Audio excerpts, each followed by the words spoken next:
Welcome to Washington Today on C-SPAN Radio for Tuesday, April 11, 2023. Democratic National Committee chooses Chicago to hold the 2024 Democratic National Convention, beating out New York City and Atlanta. Coming up, we'll hear from Chicago Mayor Lori Lightfoot and talk with Chicago Sun-Times Washington Bureau Chief Lynn Sweet. Treasury Secretary Janet Yellen has a more upbeat expectation about the global economy than the official International Monetary Fund report. IMF calling the outlook anemic. The Treasury Secretary says it's reasonably bright. The IMF World Bank spring meeting is getting underway this week in Washington. President Joe Biden and Secretary of State Antony Blinken today talking about the State Department's designation that Wall Street Journal reporter Evan Gershkovich, held in Russia on espionage charges, is wrongfully detained. Defense Secretary Lloyd Austin on the potential damage from leaked U.S. classified documents that deal with the war in Ukraine, also U.S. relations with allies such as Israel and South Korea. And Congresswoman Jennifer Wexton announcing she has been diagnosed with Parkinson's disease. She says she's doing well, coming up with a treatment plan with her doctor, and plans to be in Congress for many years to come and use her position to be the voice for those with the disease, including advocating for more money for research for a cure. And now to the Democratic National Committee's selection of Chicago to host the 2024 Democratic National Convention. The primetime evening events will be at the big sports arena, United Center. DNC putting out a statement with this quote from President Biden: "Chicago is a great choice to host the 2024 Democratic National Convention. Democrats will gather to showcase our historic progress, including building an economy from the middle out and bottom up, not from the top down." And Illinois Governor J.B. Pritzker, a Democrat, tweeting, "I'm thrilled Chicago has been selected to host the 2024 Democratic National Convention. I look forward to welcoming everyone to the Midwest and showing off our diverse communities, impeccable hospitality, and world-renowned venues. There's no better place to tell the story of President Joe Biden and Vice President Kamala Harris." Chicago Mayor Lori Lightfoot, also a Democrat, reacting at an unrelated event today in Chicago. I want to depart from the topic of the day to let all of you know, if you haven't heard it already, that we are honored and pleased to be the host committee for the Democratic National Convention in 2024.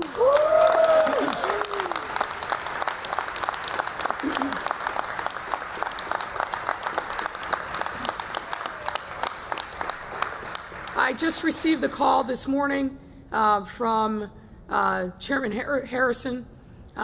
I told him he made my day, my week, my month, my year.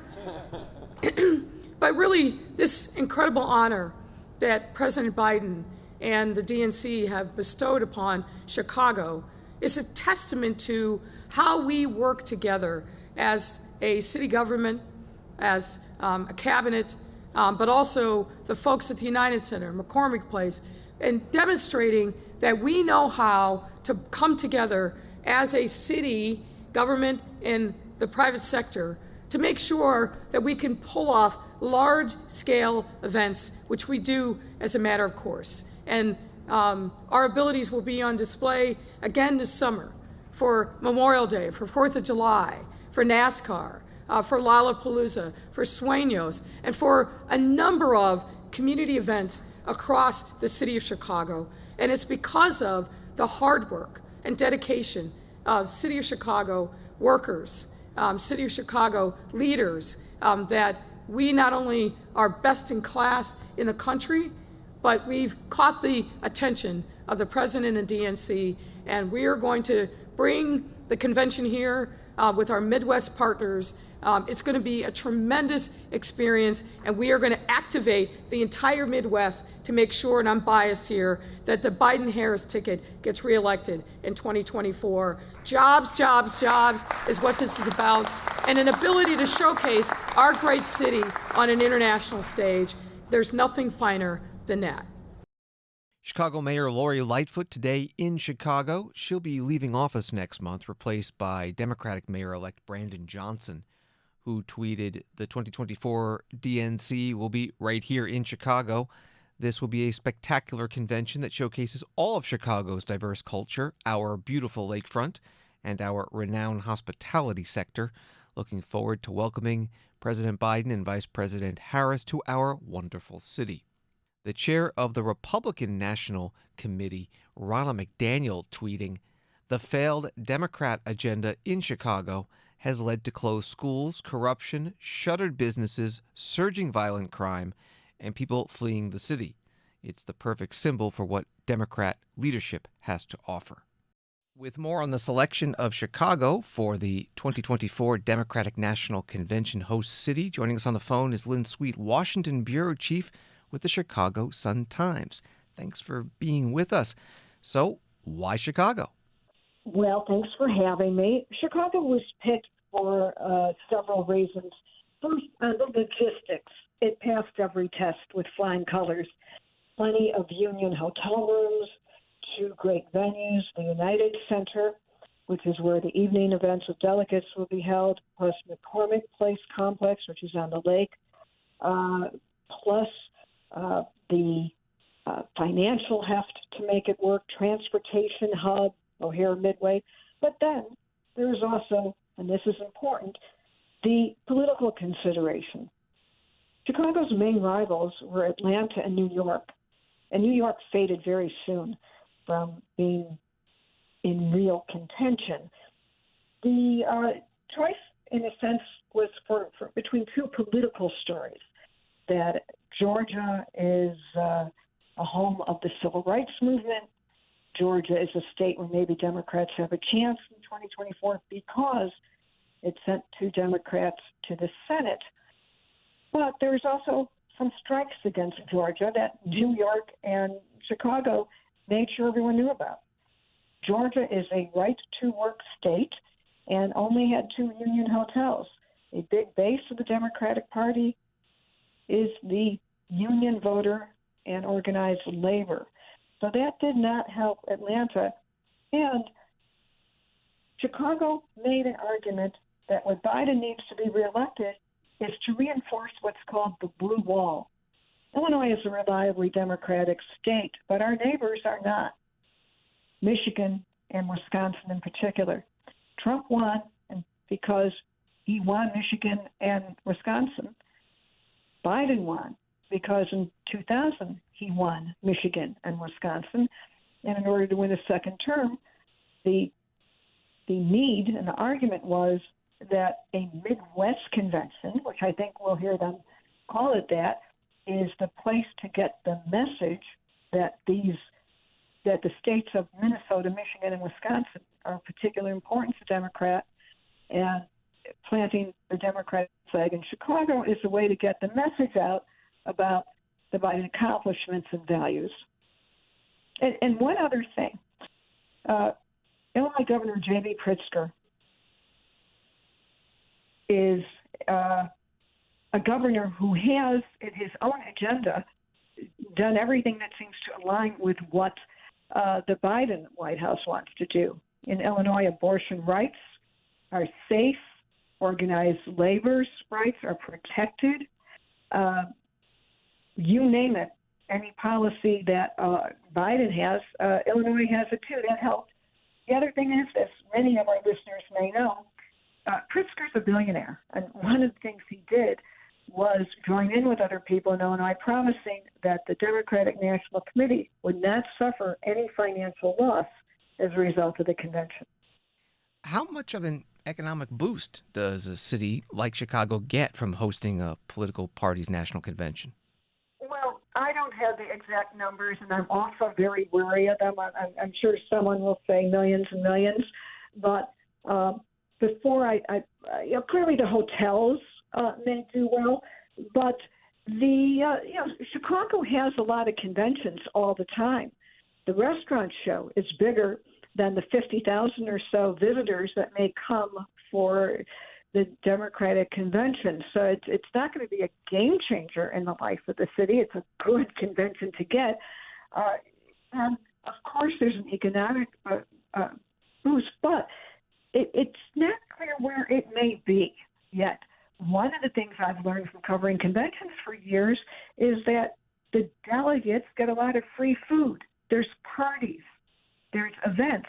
They don't always go out to eat as much as you might think, or as much as somebody who's just going to the hardware show may, where there's not evening events. So for the moment, I don't want to repeat any of the robust projections of economic help, but surely for some sectors of the hospitality industry in Chicago and perhaps transportation industry, this will be a big help.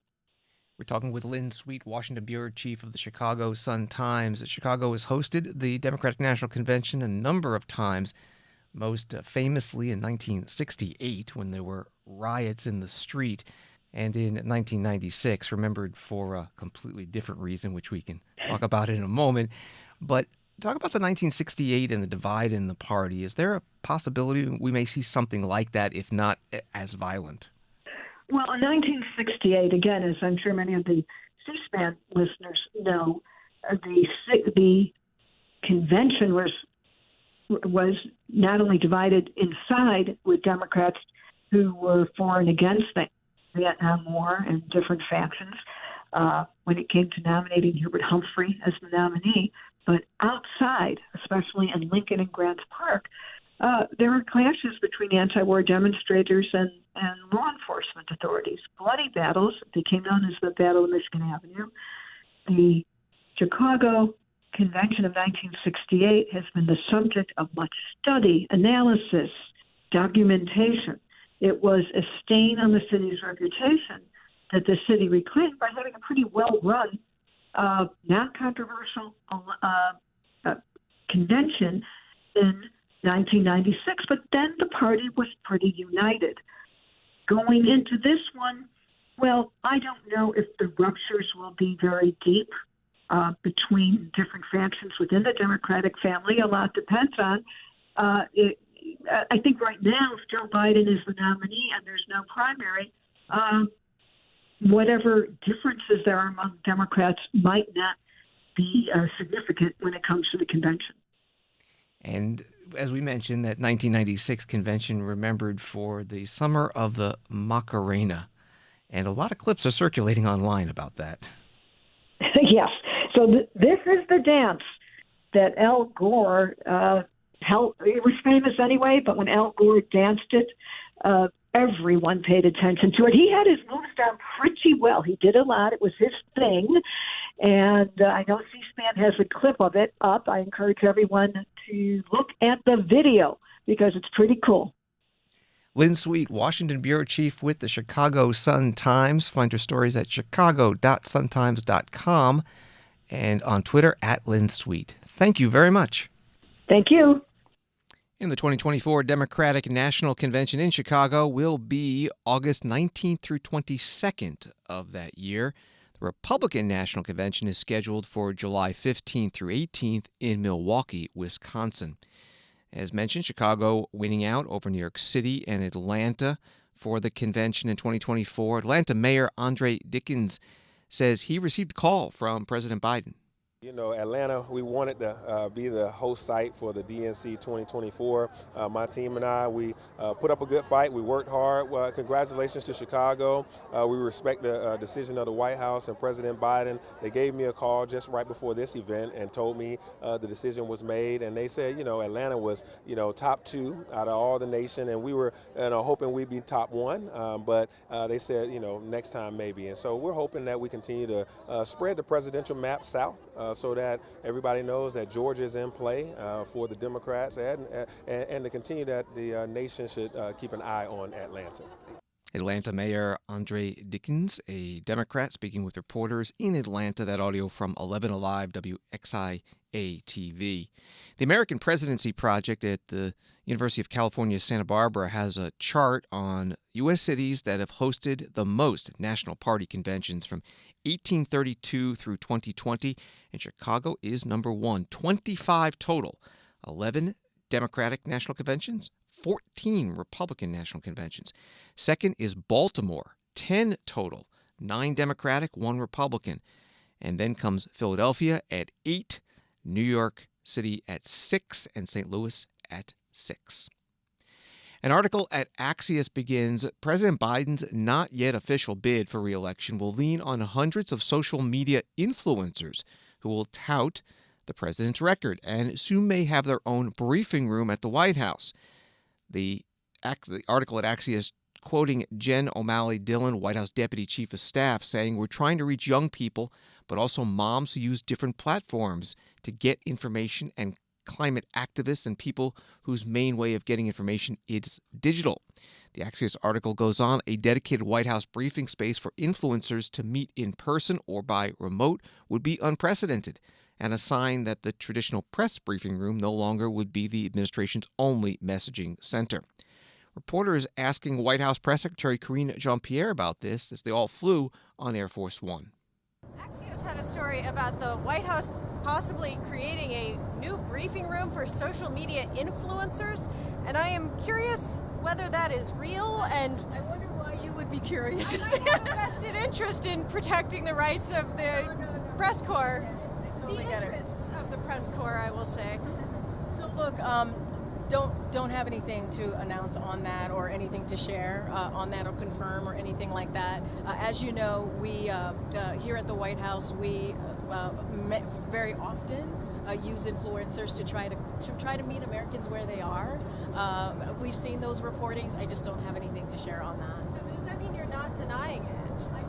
I can't confirm those stories. I just can't confirm or say. All I can tell you is something that we do all the time from the president on down is talk to influencers and try to meet the American people where they are, to reach them in a different way. But that would be but that talking to them is different than Giving them that's what I'm a saying. Like that. Right. Look, that is not in the words. Okay. But what I'm saying is we do talk to them.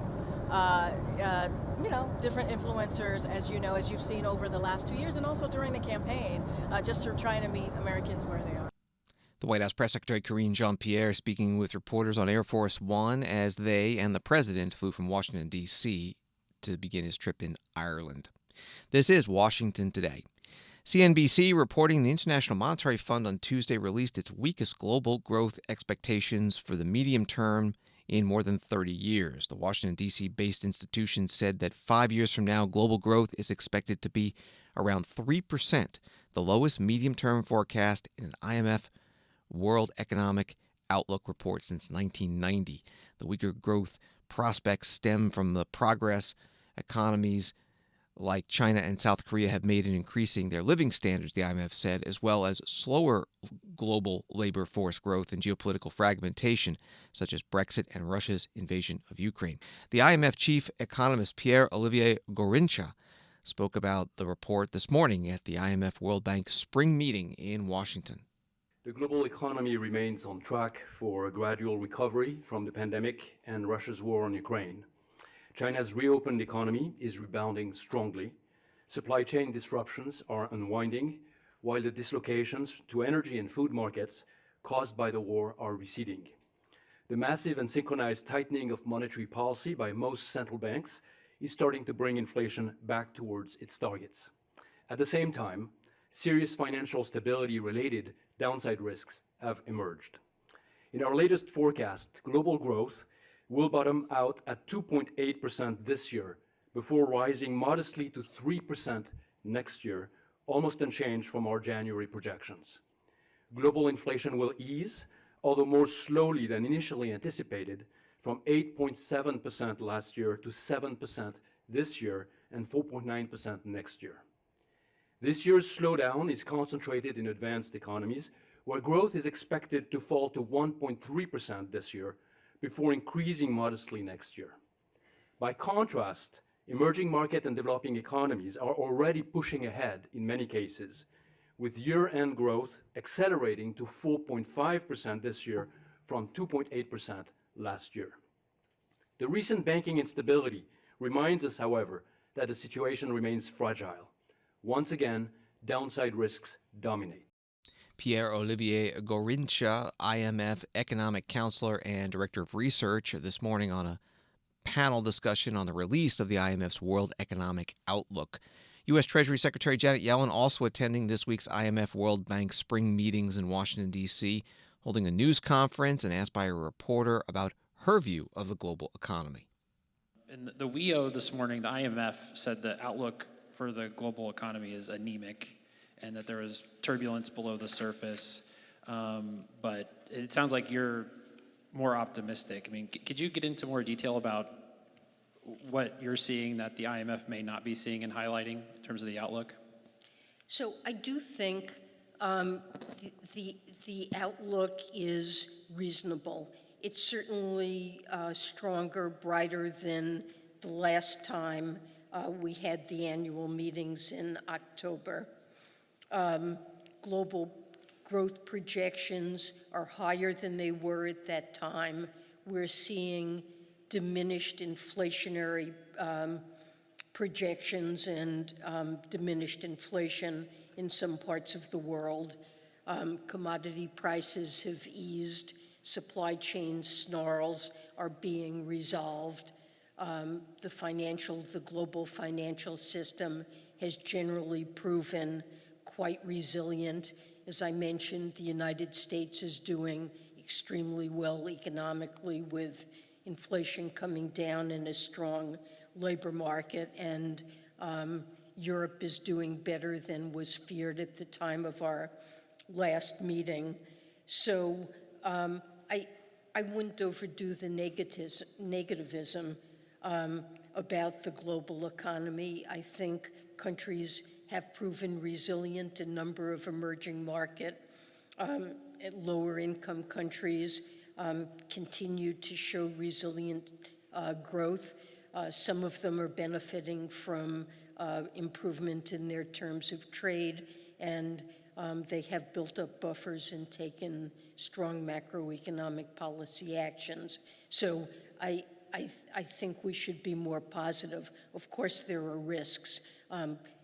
Many of them relate to Russia's war against Ukraine and the global outlook. I think the single best thing that we could do to improve the global outlook would be to end that barbaric war. But I think the outlook is reasonably bright.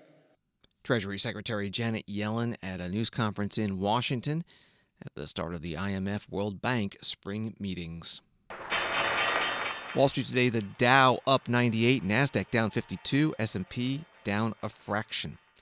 Following the collapse of Silicon Valley Bank in California and Signature Bank in New York recently, and the government's invoking emergency provisions to ensure all deposits in those banks, even those above the $250,000 FDIC limit, some officials and lawmakers have been calling for Congress to raise the limit. Today, the director of the CFPB, Consumer Financial Protection Bureau, Rohit Chopra, saying that he would like to see not a uniform increase in the insured deposit limit, but increases in accounts that could most benefit from it, and they would pay. Right now, for these very large banks, if the market and depositors believe that they get free unlimited insurance, that's not really fair to the smallest banks, where there might not be that perception.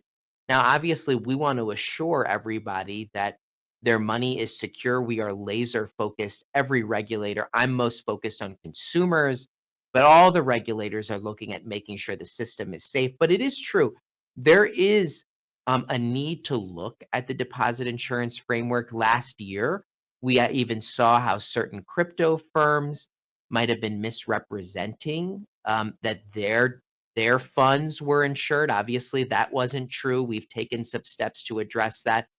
There's a lot of questions from businesses who, let's say, have a lot of payroll that might exceed the current deposit insurance limits. They want to know what's an easy way for them to manage that. There's a lot of proposals. The FDIC is going to be preparing a report on this. I personally think that there may be a place where we can give higher limits that banks would pay for in insurance premiums for these types of payroll accounts, so that small businesses, other businesses can keep their money safely and really make sure. I think it maybe should be tailored to non-interest bearing accounts that are really for these payroll like accounts. What we saw and what we're learning from Silicon Valley Bank and others is that there was all sorts of unusual arrangements where, you got venture funding, you also put your funds in that bank.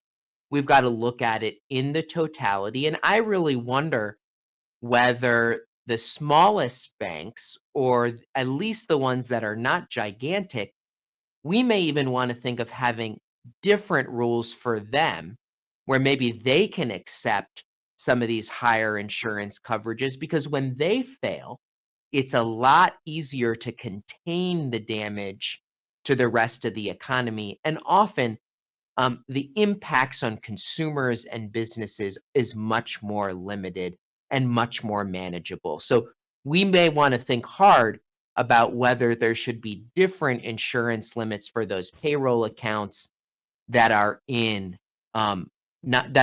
smaller banks. Rohit Chopra is director of the CFPB, Consumer Financial Protection Bureau, during a discussion today hosted online by the Washington Post. A story from Fox Business: consumer complaints tied to credit reporting issues made to the CFPB have nearly doubled in the past year, a recent report said. More than 800,000 complaints were made to the agency in 2022, up 61% from 2021, according to the U.S. Public Interest Research Group, or PIRG. While debate between President Biden and some Republicans in Congress continues about how best to fund Social Security to ensure that the programs under that umbrella survive into the future, all tied perhaps to the raising of the U.S. debt ceiling coming up later this year, a union representing more than 40,000 Social Security Administration employees says staffing shortages are showing signs of an agency in crisis for the 67 million Social Security beneficiaries.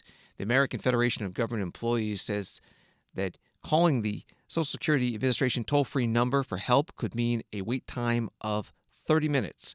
Applying for disability benefits means a wait of more than 6 months for a decision. AFGE talking about this at a news conference on Monday. Today, the Social Security Administration acting administrator, Kilolo Kijakanzi, made the case for additional funding. She was at a program hosted by the Urban Institute. For over a decade, SSA received insufficient funding from Congress to administer its programs. This resulted in hiring freezes. At the same time, the number of Social Security beneficiaries was rising. I want to show one slide that was created by SSA's Office of Budget, because in this case, a picture truly is worth 1,000 words. Some staff who felt overworked began leaving. In addition, SSA has experienced the effects of the Great Resignation that occurred in the larger economy. As a result of the series of events, the FY 2022 SSA experienced its lowest level of employees in 25 years. In addition to staff shortages at SSA, we are also confronting historically high employee losses in the State Disability Determination Services, or DDSs. DDS employees are hired by states but funded by SSA. They make medical determinations for initial disability claims and reconsiderations and conduct continuing disability reviews. The pandemic, combined with high attrition, created backlogs. Initial disability claims pending have now reached over 1 million. Our top priority is to address the backlog of initial disability claims. People join SSA to serve the public, and we are determined to do this. To reduce the backlogs, we need to have enough staff at SSA and at state DDSs to handle these claims. To hire the level of staff needed, we must have sufficient funding. This fiscal year, SSA's operating budget is $14.1 billion. This is an increase of $785 million above FY 2022. We are really grateful for the additional funds, but it's important to understand that this increase is 55% of the requested increase in the President's FY 2023 budget request. The acting administrator of the Social Security Administration, Kilolo Kijakanzi, at today's program, Virtual, hosted by the Urban Institute. You can find the full thing at our video library, cspan.org. Washington Today continues in a moment. There are a lot of places to get political information, but only at C-SPAN do you get it straight from the source. No matter where you are from or where you stand on the issues, C-SPAN is America's network. Unfiltered, unbiased, word for word. If it happens here, or here, or here, or anywhere that matters, America is watching on C-SPAN, powered by cable.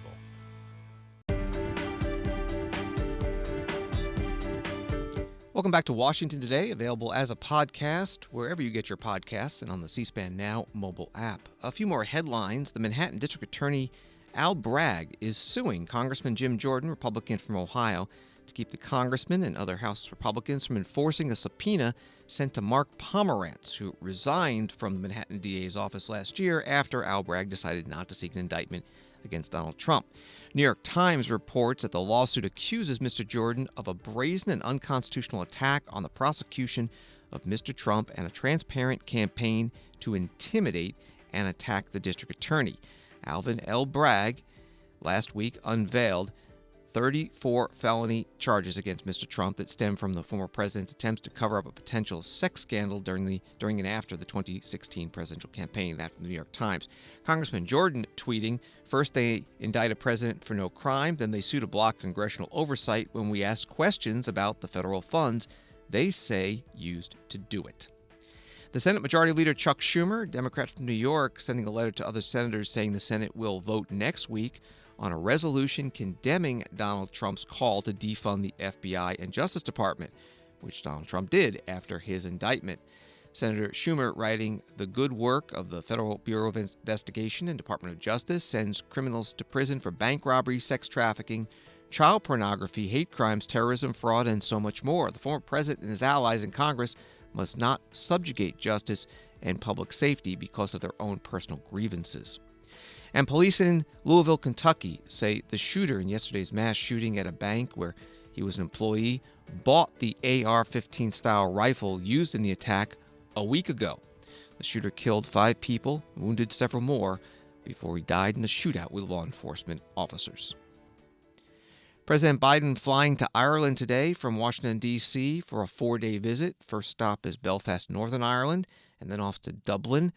Before he left Joint Base Andrews in Maryland, he spoke to reporters about the trip. He also answered questions about the State Department's designation of Wall Street Journal reporter Evan Gershkovich as wrongfully detained by Russia. He's been charged with espionage. And also answering questions about a Texas judge last week overturning the FDA's approval 20 years ago of the abortion drug mifepristone.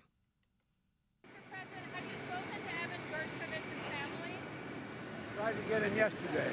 We missed calls. I called him yesterday. We missed calls. I'm trying from the plane. You're trying from the plane? Yeah. And that's Evan Gershkovich's family? Yes. Anything you can say about his case? Well, you know, we're making it real clear that it's totally illegal what's happening, and we declared it so. Changes the dynamic. What's your top priority on this trip, sir? Make sure the Irish Accords and the Windsor Agreement stay in place. Keep the peace. That's the main thing, and it looks like we're going to keep your fingers crossed. And on mifepristone, sir, that you've worked Your family coming with you for the trip? Just 2 of my family members who hadn't been there before.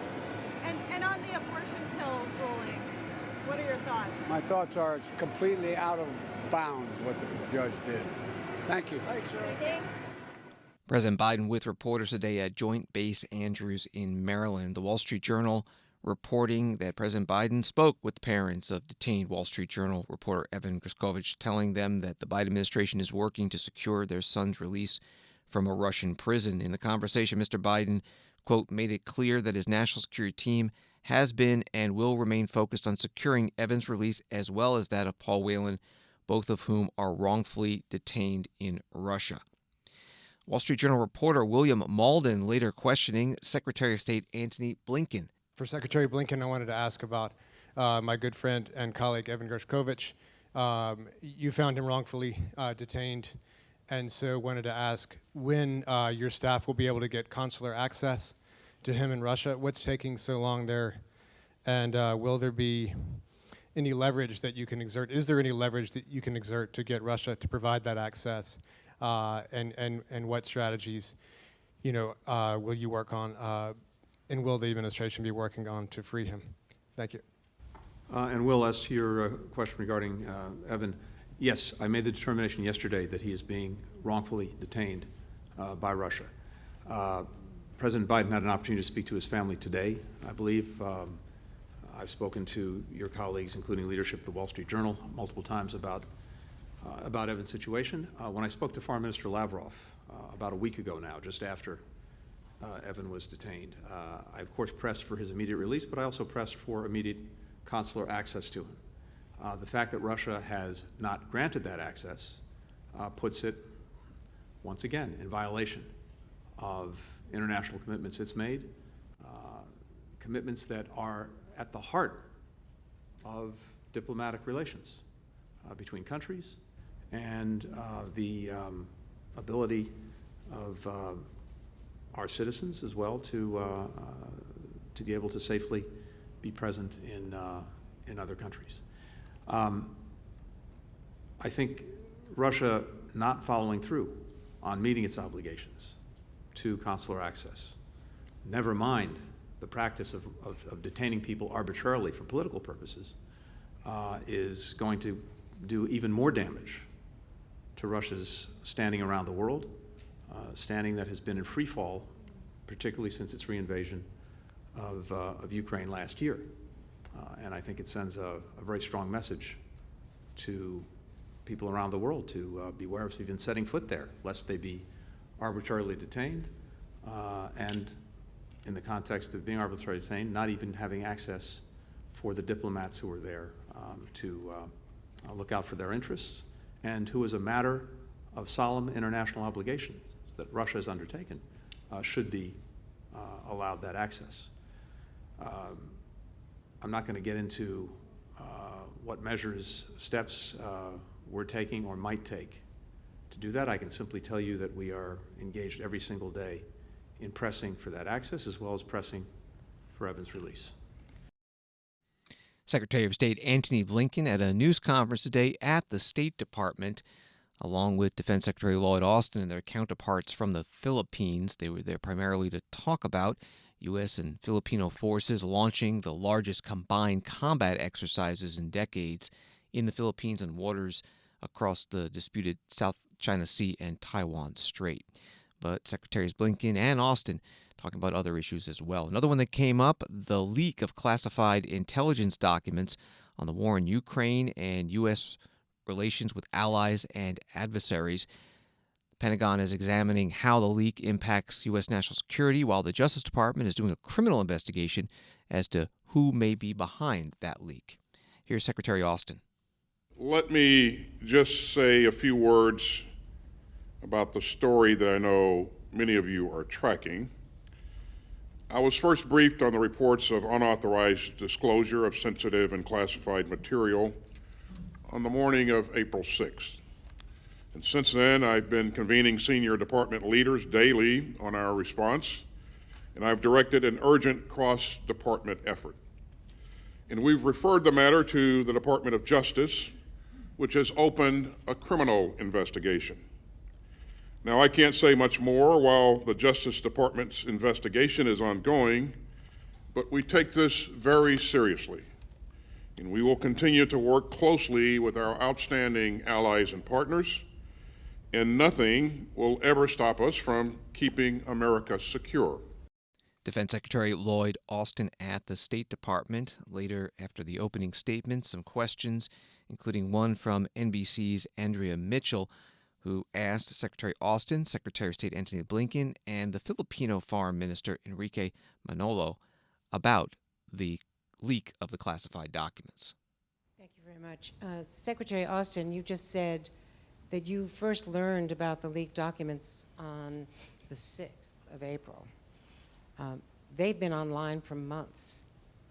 Why didn't U.S. intelligence, the rest of U.S. government, see that those leaked documents online for all those months? Is that an intelligence failure? And I'd like to ask Secretary Blinken that same issue, as well as your conversations with Foreign Minister Kuleba of Ukraine. We have seen documents that indicate that Ukraine has crossed with Ukrainian agents working for the government, have launched drone attacks in Russia and in Belarus, contrary to commitments that they would not do that. Are you concerned that this will undermine Western support for Ukraine? And can you talk about the overall damage that these leaks have caused to our reputation for handling intelligence with our closest allies? And Mr. Foreign Minister, do you have concerns about sharing intelligence with the United States, given the fact that these leaked documents were online for so many months? Thanks, Andrea.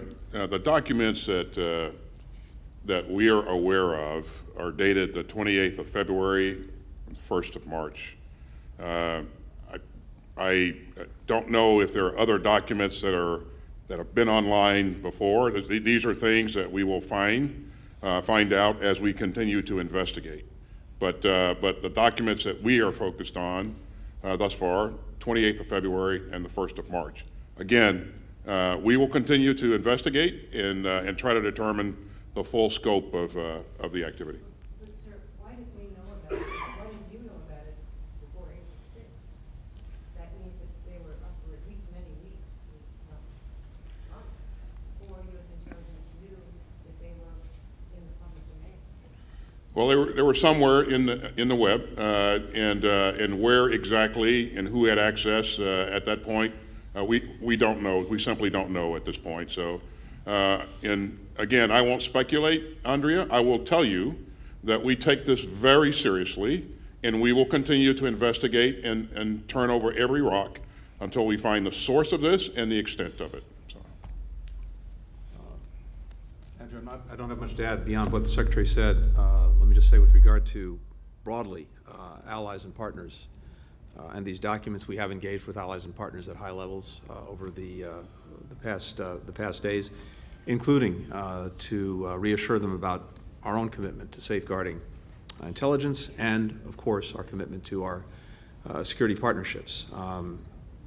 With regard to Ukraine itself, I did speak to Foreign Minister Kuleba today, and in speaking to him, among other things, I reaffirmed our enduring support for Ukraine and for its efforts to defend its territorial integrity, its sovereignty, its independence, reaffirmed the extraordinary support that we have provided to Ukraine along with dozens of other countries over the last year to help it defend itself, support that will be ongoing, and indeed, as you've seen just as recently this week, additional support that was provided. I'm not going to comment on specific actions that Ukraine takes when it comes to defending its sovereignty, its territorial integrity, but we are determined to assist Ukraine in the efforts that it's making to regain the territory that's been seized from it. And I reaffirmed that commitment today in speaking to Foreign Minister Kuleba. Are you concerned about cross-border attacks? Again, I'm not going to speak directly to any particular actions, and I'm certainly not going to comment on these purported documents. But Ukraine has to make decisions about how it can most effectively defend itself against Russian aggression and take back the territory that's been seized from it. We give our advice as appropriate. We provide the support that is well known, but Ukraine makes the decisions about how it actually prosecutes the effort to regain its territory. Well, first let me also share the view of Secretary Blinken that we are very confident especially after today's meeting, of the commitment to our alliance and our partnership. And I really don't want to jump to any speculation or jump to any conclusions at this stage. We have full confidence in the investigation that will be undertaken. And certainly we would have to wait for the results before we can even comment. But just let me say that we are confident of the strength of our relationship and our growing partnership. Foreign Minister of the Philippines, Enrique Manolo. Also, you heard from Secretary of State Anthony Blinken and Defense Secretary Lloyd Austin, also there, the Filipino defense minister, all at a joint news conference at the State Department. Associated Press writes that a major leak of classified U.S. documents that's shaken Washington and exposed new details of its intelligence gathering may have started in a chat room on a social media platform popular with gamers. Held on the Discord platform, which hosts real-time voice, video, and text chats, a discussion originally created to talk about a range of topics turned to the war in Ukraine. As part of debates about Ukraine, according to one member of the chat, an unidentified poster shared documents that were allegedly classified, first typing them out with the poster's own thoughts, then, as of a few months ago, beginning to post images of papers with folds in them. The posts appeared to have gone unnoticed outside of the chat until a few weeks ago, when they began to circulate more widely on social media and get picked up by the major news outlets. That from Associated Press. And apparently another document out there. Washington Post reports it this way. President Abdel Fattah el-Sisi of Egypt, one of America's closest allies in the Middle East and a major recipient of U.S. aid, recently ordered subordinates to produce up to 40,000 rockets to be covertly shipped to Russia, according to a leaked U.S. intelligence document. Question about this today to the White House National Security Council spokesperson John Kirby with reporters on Air Force One. What is the status of the U.S. relationship with Egypt right now? Egypt is a significant security partner and remains so in the region. As you know, the United States military has a long-standing defense relationship with Egypt that goes back many, many years. And Egypt has helped play a useful role in terms of some of the negotiations that have been going on in the region, particularly with these meetings that happened between Israel and Saudi Arabia. So, and Egypt played a role in that, and we're grateful for that. Has the U.S. confronted Egypt about this report about Egypt planning to supply 40,000 rockets to Russia? So look, I am not gonna talk at all about the details of diplomatic conversations that we're having. We are reaching out and speaking appropriately to relevant allies and partners. I'm not going to detail who, and I'm not going to detail the details of those conversations. What I can tell you is, and I'm not going to, also I don't want to speak to the validity of these leaked documents, but what I will tell you is we've seen no indication that Egypt is providing lethal weaponry capabilities to Russia. What do you think it's going to take to track down where these documents came from? Difficult to know, Steve. I mean, obviously we're all working at this very, very hard. We'd like to get answers as quickly as we can so we can find out, where this breach occurred. But I don't know. And I think it would be foolish for anybody to try to guess how long that's going to take. John Kirby, a strategic communications coordinator with the White House National Security Council, traveling with the president and reporters on Air Force One. The Hill.com reports that Senate Majority Leader Chuck Schumer on Tuesday called for the Biden administration to brief senators on the leak of a set of highly classified documents about the Ukraine war. A spokesperson for Senator Schumer announced the request. No date or time has been set yet for the briefing. The Senate is in recess and will return next week. Congresswoman Jennifer Wexton, Democrat from Virginia, announcing on this World Parkinson's Day that she has been diagnosed with the disease, tweeting, "I'm doing well, and I want to bring about as much good from this diagnosis as I can, including here in Congress." She attached this video. If there's one thing that Democrats and Republicans can agree on, it's that Parkinson's disease sucks. Today, on World Parkinson's Day, I'm here to tell you that I've come to learn this firsthand. And that's because I've learned that I too have Parkinson's, or what some people call PD for short. Before I say anything else, let me share this. I'm doing well. I've got a positive attitude and got the strong support of so many family, friends, and loved ones. The diagnosis of PD is often misunderstood, so I'd like to tell you what it actually is. PD is a movement disorder. It starts in the brain and affects people's bodies in different ways. Over the past 2 months, it has primarily affected my speech and how my mouth moves. You may notice I speak more quickly now. It has also affected how I walk and keep my balance. What Parkinson's is not an untreatable disease, a cognitive impairment, or a death sentence. So please, you're welcome to empathize, but don't feel sorry for me. I'm working with my doctor on a treatment plan that addresses my symptoms and feeling good and staying strong.